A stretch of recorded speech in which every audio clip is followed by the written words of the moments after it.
pour cet après-midi du 5e Congrès ufologique international de Montréal. Nous avons le grand honneur d'avoir les sceptiques du Québec parmi nous, avec leur tête dirigeante. Il faut bien mentionner que c'est la première fois, n'est-ce pas, monsieur, que vous participez à un congrès ufologique? Pour moi, oui. Oui. Alors, nous sommes ravis de pouvoir avoir votre point de vue, à vous aussi. Oui.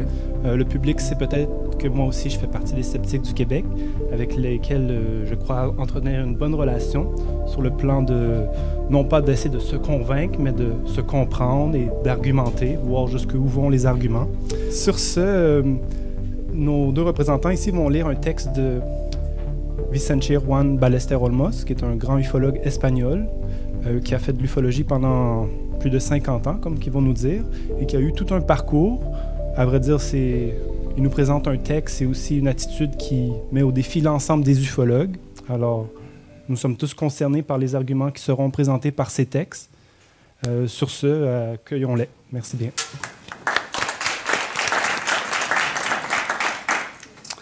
Bonjour, je me présente, Michel Bellé, je suis vice-président des Sceptiques du Québec. Les Sceptiques du Québec, on est un organisme à but non lucratif dont la mission est de faire la promotion de l'esprit critique ainsi que de la démarche scientifique et des sciences en général. Nous organisons des conférences, nous avons notre propre site web sur lequel nous hébergeons le Forum Sceptique, qui est un lieu d'échange assez animé sur les pseudosciences.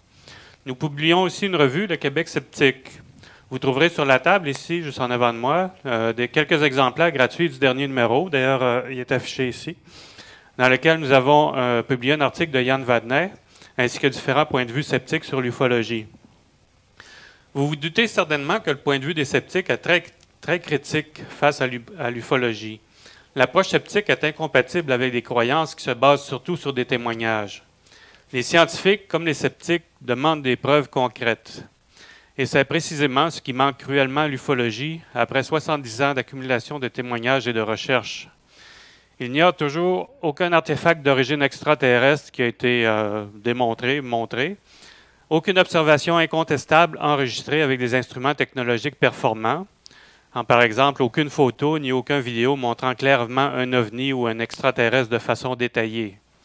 Mais il y a des myriades d'images floues ou truquées. Cependant, le phénomène ufologique demeure d'intérêt sur les plans historiques, psychologiques et sociologiques, en ce sens qu'on peut se demander pourquoi certaines personnes concluent à des visites extraterrestres, ou quand et comment cette idée s'est développée. Qu'y a-t-il derrière les témoignages d'ovnis ou de contacts avec des extraterrestres? S'agit-il de phénomènes réels ou d'illusions d'optique, de mauvaises interprétations de ce qui a été vu, de problèmes neurologiques ou psychiatriques chez la personne qui prétend avoir vu quelque chose, de faux témoignages, volontaires ou non? Est-ce qu'on a des faux documents dans le but de tromper, par exemple, des photos truquées ou des formes géométriques dans les champs?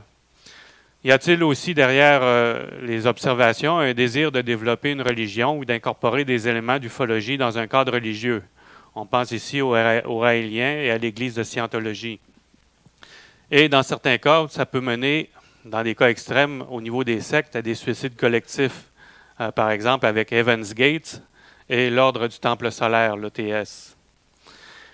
Le texte que je vais lire pour cette conférence vient de Vicente Juan Ballester Olmos, un ufologue espagnol reconnu mondialement. Mais comme il ne pouvait pas venir à Montréal présenter sa contribution, j'ai accepté à la demande de l'organisateur de ce colloque de le lire parce que son point de vue se rapproche beaucoup de celui des sceptiques. Ballester Olmos est un investigateur du phénomène OVNI depuis 1966. Il est l'auteur de 10 livres et de plus de 480 publications sur ce sujet. Il a donné des conférences en Europe et en Amérique et a été membre ou consultant des principales organisations ufologiques en Espagne et à l'étranger. En outre, il a joué un rôle remarquable dans le processus de déclassification des archives d'OVNI de l'armée de l'air espagnole. Depuis l'an 2000, il gère le projet PhotoCat, qui est une base de données sur les observations d'OVNI et d'OVI, des objets volants identifiés, où des images, des films, des vidéos et des photos numériques ont été enregistrées jusqu'à la fin de 2005. Avec plus de 12 000 entrées. Ballester Olmos a commencé à étudier les phénomènes OVNI dans le but de prouver l'existence des extraterrestres. Mais, comme vous allez pouvoir le constater, il est maintenant très sceptique face à l'ufologie et à son avenir en tant que discipline. Pour lui, l'ufologie est basée sur un mythe, celui de la présence d'extraterrestres qui nous visitent, et 70 ans d'ufologie n'ont pas réussi à prouver quoi que ce soit en ce sens. Dans un autre texte intitulé « La nature des preuves de la présence d'OVNI », Ballester-Olmos aborde quelques thèmes que l'on ne retrouve pas dans sa présente communication, celle que je vais lire bientôt, mais qui doivent être soulevés si on prétend développer des recherches ufologiques sérieuses. Dans un premier temps, il est nécessaire de ne pas se limiter à seulement recueillir des témoignages. Il faut faire des recherches supplémentaires et, entre autres, comparer les témoignages avec les phénomènes qui ont été résolus. Rejeter ces cas expliqués et ne médiatiser que les cas non identifiés ne permet que de propager la mystification. Il ne faut surtout pas ignorer les hypothèses explicatives qui vont à l'encontre des croyances. Une vraie science analyse toutes les hypothèses plausibles avant de conclure quoi que ce soit. De plus, sur le plan scientifique, une théorie doit pouvoir être testée de façon à ce qu'on puisse la confirmer ou l'infirmer, ce qui n'est pas le cas avec l'hypothèse des visites extraterrestres. Une théorie scientifique doit aussi être basée sur des faits solidement établis et non sur des événements inexpliqués, des données incomplètes, des témoignages, des interprétations biaisées et de mauvaises analyses. Thomas Eddy Bullard, qui est un ufologue américain, commente de la façon suivante les critiques de Ballester-Olmos sur l'ufologie. Ce que Thomas Eddy Bullard dit, ces critiques sont bien ciblées et l'exposition des échecs de l'ufologie en tant qu'entreprise scientifique est aussi nécessaire que douloureuse. Nous ne différons que par les conclusions que nous tirons. Ballester-Olmos est prêt à enfoncer des clous dans le cercueil et à laisser enterrer l'ufologie dans sa tombe. Lui-même, Bullard dit « Je vois encore des étincelles de vie et souhaite éviter un enterrement prématuré ». Pour conclure, je dirais que derrière tous ces phénomènes, il y a de la place pour de bonnes recherches sur la religion, les sectes, les croyances et la psychologie humaine. Je vais maintenant commencer à vous lire le texte de Ballester-Olmos. Le titre, c'est « Remarques sur le texte « Sommes-nous seuls » du professeur Gnott. J'ai été invité à fournir une contribution pour un colloque sur les ovnis dont la ligne directrice est « De l'expérience à la science ». Comment puis-je être en désaccord quand Michel Cervantes a écrit dans Don Quichotte de la Manche que l'expérience est la mère des sciences? Toutefois, dans le contexte des ovnis, le principe de base est de déterminer avec une grande précision ce qu'est l'expérience. Est-ce interpersonnel ou externe? Est-ce objectif ou subjectif? Est-ce une anomalie ou quelque chose d'ordinaire? Un phénomène qui, après 70 ans d'existence, a encore besoin d'être défini est certainement douteux. Pour autant que la science soit concernée, ce n'est certainement pas moi qui m'opposerai d'adopter la méthode scientifique en tant que modèle à suivre strictement et un cadre de travail dans lequel nous devrions opérer dans toute investigation. Les réflexions spéculatives et utopiques sont permises, que vous soyez un scientifique lauréat, un amateur de science ou un profane. Je voudrais dans ce texte commenter un article, celui de Kevin Nutt, qui est professeur de physique associé à l'Université d'Albany, dans l'État de New York. Dans le journal en ligne de Conversation du 28 juin 2018, il a posé la vieille question « Sommes-nous seuls ?» pour y répondre ensuite. La devise de ce média populaire est « rigueur académique, flair journalistique », mais à mon humble avis, cet article ne reflète ni l'un ni l'autre. J'ai été stupéfait de lire des affirmations non prouvées telles que « les humains sont apeurés que des extraterrestres visitent la Terre ». Pourquoi devrions-nous imaginer que ce comportement social serait la norme généralisée? Parle-t-il de la société américaine, du monde asiatique ou de la communauté européenne? La vérité est que les gens vont regarder en masse des films de science-fiction où des extraterrestres arrivent sur notre planète. Les gens sont plus que familiarisés avec ce concept.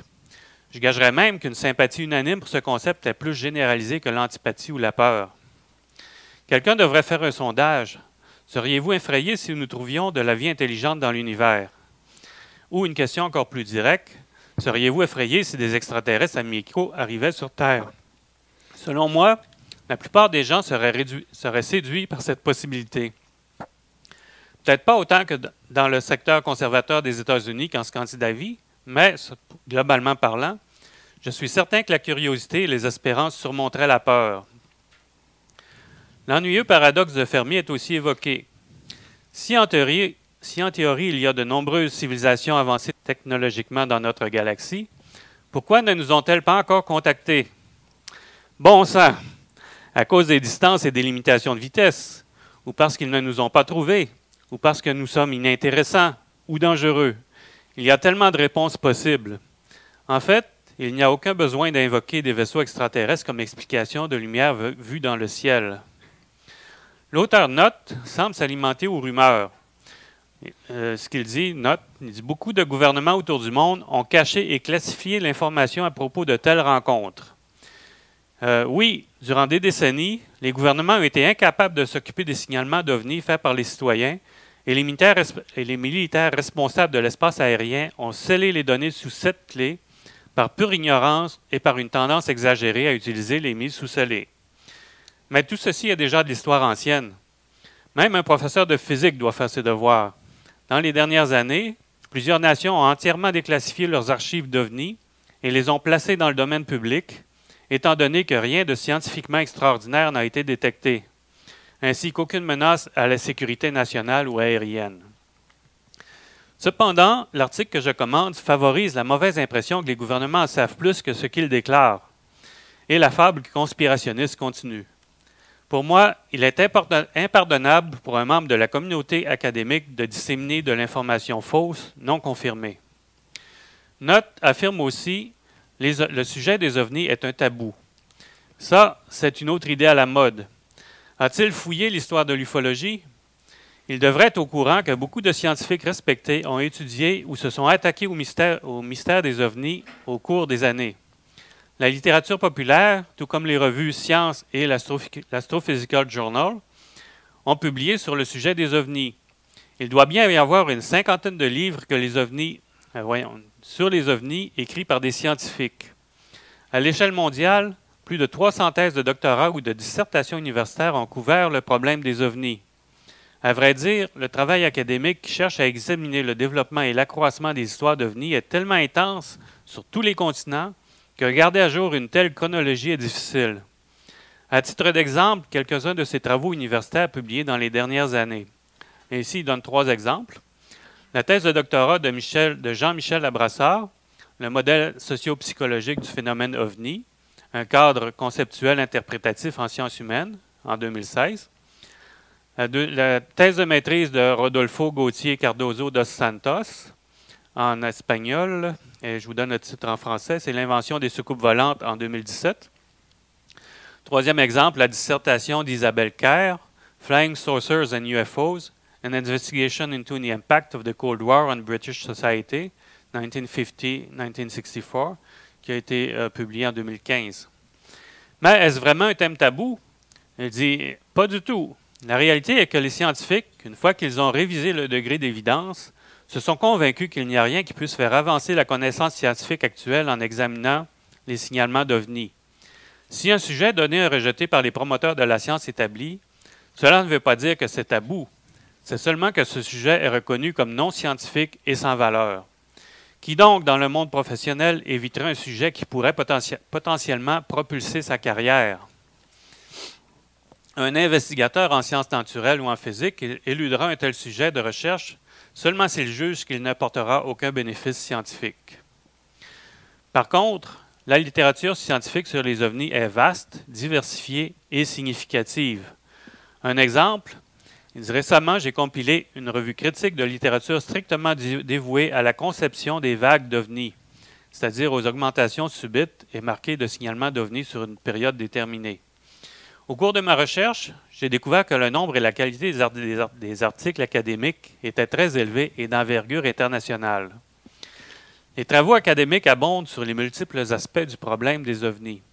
Il vous suffit de nommer une question spécifique pour trouver de nombreux articles d'institutions académiques, incluant un nombre croissant de ceux-ci depuis les années 2000. Ici, il donne quelques exemples. Par exemple, sur les enlèvements, vous allez trouver un doctorat en rhétorique de l'Université du Kansas qui les définit comme une narration purement mythique. L'histoire, un essai bien documenté de l'Université de Pennsylvanie, révèle l'interface fautive entre l'ufologie et la science. Les ovnis et la culture populaire, vous allez trouver un article de l'Université de Lancaster qui en dissèque la thématique. Les soucoupes volantes dans les vieilles peintures, l'étude d'un historien de l'art surgit. Des vues aux antipodes du milieu universitaire, Nous avons une entrée récente par un doctorant chargé de cours en histoire de l'École des sciences humaines de l'Université de Nouvelle-Angleterre en Australie. Vous êtes curieux à propos des récits de l'homme papillon? On en parlait un petit peu tantôt de Mottman. Un professeur d'histoire de la Faculté des sciences humaines de l'Université nationale de Mar del Plata, à Buenos Aires, a investigué cette mode. Peut-être votre intérêt réside-t-il dans les observations d'OVNI au Brésil? Vous trouvez une thèse de maîtrise de l'Institut des sciences humaines du département d'histoire de l'Université de Brasilia. Ou la phénoménologie des ovnis en Argentine. Un autre professeur d'histoire de l'Université de Trent au Canada a récemment sondé la question. Ces quelques exemples montrent clairement que l'investigation des ovnis en milieu académique est loin d'être tabou. En fait, il y avait aussi une ufologie scientifique dans la recherche civile et amateur en Europe et en Amérique. Aux États-Unis, c'est principalement par le Center of UFO Studies, CUFOS, qui en fait la promotion avec 2 ouvrages collectifs majeurs. C'était dans les années 70 et 80. L'organisation a disparu en pratique. Vous devinez pourquoi? Manque de support, de membres et de financement. Et j'ajouterais un détail élusif, un sujet élusif et difficile à défendre. Les groupes ufologiques qui ont débuté dans les années 50 se sont écroulés les uns après les autres. Ceux qui survivent maintiennent désormais des positions fortement sceptiques. Ce sont les signes du temps, c'est du réalisme, c'est la réalité crue. Il n'y a aucune preuve de l'existence d'OVNI, que cela nous plaise ou pas. Cela ne nous plaît pas, mais la croyance ne peut pas être un substitut aux preuves matérielles. Le monde n'avance pas avec la foi, mais avec des faits solides et des théories falsifiables. Toutefois, le comble d'une pensée illogique se trouve dans une autre phrase du texte de M. Knott, qui dit « Je pense que le scepticisme envers les ovnis est devenu quelque chose comme une religion avec un agenda. » Qui parle ici? Un professeur d'université ou un membre de la secte de l'exopolitique? Est-ce que l'approche rationnelle, terre-à-terre, académique envers les ovnis, ou envers n'importe quel autre sujet, soit dit en passant, ne serait qu'une croyance? Est-ce que Guillaume d'Occam et le concept qui porte son nom, le rasoir d'Occam, sont maintenant condamnés au bûcher? Ne doit-on pas plutôt remettre en question les déclarations fantastiques, les contacts du troisième type, les interprétations absurdes et les motivations des chercheurs de sensationnalisme et de profit? C'est le monde à l'envers. La dernière partie de ce texte biaisé et mal documenté que je commente concerne l'information gouvernementale à propos des ovnis. L'information traitée est pauvre et superficielle. Ce serait acceptable comme un travail initial pour un étudiant, mais pas pour un professeur. Quand quelqu'un qualifie d'observations les plus convaincantes celles recueillies par le CEFAA, l'unité chilienne officielle en charge des signalements nationaux d'OVNI, cela dit tout. En fait, l'incompétence et la foi aveugle résident derrière plusieurs évaluations de cas erronés. Un cas éminent, considéré comme non identifié après 2 années d'études, a pris quelques heures à être démantelé par les vrais experts. Je réfère à la vidéo aérienne infrarouge du 11 novembre 2014 prise près de Navidad par un hélicoptère de la marine chilienne, un document officiellement reconnu comme une anomalie, mais qui était en fait le résultat d'une traînée de condensation aérodynamique. Les traînées de condensation, ceux qui ne savent pas c'est quoi, c'est les traînées derrière les avions, la fumée blanche derrière les avions. Comme les vieilles soucoupes volantes classiques ou les événements ufologiques, incluant les rencontres rapprochées, les photographies, etc., ne peuvent échapper aux conclusions ingénieuses des ufologues, ceux qui identifient les objets non identifiés. Les ufologues qui ne se sont pas encore rachetés, ceux qui assimilent les ovnis aux extraterrestres, centrent leur quête de preuves sur des événements récents, spécialement ceux dont des enregistrements filmés existent. Récemment, beaucoup d'attention a été donnée à la vidéo de 2013 de Gadilla à Puerto Rico. Certains analystes l'ont décrit comme un objet d'origine inconnue, capable de voyager sous l'eau et de se séparer en 2 objets. Mais le commodore de l'armée aérienne argentine, le directeur de la CEFAE, le comité officiel pour l'étude de l'espace aérien en Argentine, l'a résolu en quelques minutes. Il y avait 2 objets en vol, 2 ballons attachés ensemble, simplement 2 lanternes chinoises lancées pour célébrer un mariage dans les environs. Qu'est-ce que cela représente? Facile à deviner. Vous pouvez posséder des capacités pour la recherche et une expertise quelconque, mais si vous avez la piqûre pour les soucoupes volantes, vous serez enclin à faire beaucoup d'erreurs d'évaluation dans votre vie ufologique. Nut s'exclame S'il y a en effet des vaisseaux extraterrestres qui visitent la Terre, cela nous bénéficierait grandement d'en apprendre davantage sur eux, sur leur nature et leurs intentions. Quelle idée de génie, à part qu'elle arrive 70 ans en retard. Durant tout ce temps, aucune visite de soucoupe volante n'a été corroborée. À l'inverse, la plupart des cas classiques importants qui ont servi à soutenir l'hypothèse extraterrestre ont été résolus. Les autres cas non résolus surgissent à la suite de mauvaises observations, de données insuffisantes ou d'études préliminaires fallacieuses. Si des gens ne sont pas d'accord, je les invite à soumettre leurs preuves à n'importe quelle revue scientifique. Les réviseurs seront heureux de contrôler et de vérifier ces preuves. Durant les investigations d'OVNI, les études de cas non biaisées démontrent la maxime suivante comme la clé pour l'examen des supposés événements ufologiques. Les signalements d'incidents observés sous des circonstances surprenantes sont questionnables. Par définition, le témoignage oculaire de gens qui ne reconnaissent pas le phénomène qu'ils ont observé n'est pas fiable. C'est la conclusion incontestable à laquelle beaucoup d'entre nous, chercheurs en ufologie, sommes parvenus après des années de travail dans ce champ d'intérêt. Heureusement, cela peut être prouvé. Un seul exemple suffira. L'observation de Stonehenge du 18 octobre 1977, lorsque 6 personnes ont vu et filmé d'étranges lumières durant plus de 3 heures. 2 investigateurs britanniques expérimentés en ufologie ont enquêté sur cet événement et ont décrit dans un article que la preuve vidéographique a été interprétée par des experts comme des fusées éclairantes, sans parler de la longue durée du phénomène qui indique habituellement quelque chose d'ordinaire. Or, les signalements de la part des témoins contredisent ceci. Qui croire? Les images objectives ou les affirmations subjectives? Et s'il n'y avait pas de séquence vidéo à examiner? Nous serions alors tentés d'évaluer les déclarations erronées et fausses des observateurs et, étant incapables de trouver quelques phénomènes conventionnels correspondant à leur description, ce cas deviendrait un autre non identifié. Cela est la base du phénomène des ovnis. Des témoignages de bonne foi, mais distordus, des affirmations erronées par des témoins de faits étranges pour eux. Néanmoins, je ne m'objecterai pas aux conclusions finales de l'auteur de l'article que je révise. Les ovnis sont dignes d'un intérêt scientifique, écrit-il. Je suis d'accord, mais pour des raisons différentes, et par-dessus tout, d'une perspective très différente en ce qui concerne la nature du phénomène. Martin Cohen a parfaitement saisi une question méthodologique particulièrement appropriée au supposé mystère des ovnis. Comment des penseurs critiques séparent-ils les opinions excentriques qui ne sont pas supportées par des preuves de théories raisonnables qui méritent probablement un examen sérieux? Ce problème est parfois appelé la question d'attestation parce que vous demandez quelles preuves vous permettent d'attester que la déclaration est vraie. Il propose une liste de contrôles pleine d'esprit pour tester les théories scientifiques que je recommande au public de consulter avant de vérifier à quel point elles correspondent à leur théorie favorite. Est-ce que cette liste de contrôles utilise des techniques sophistiquées? Pas du tout.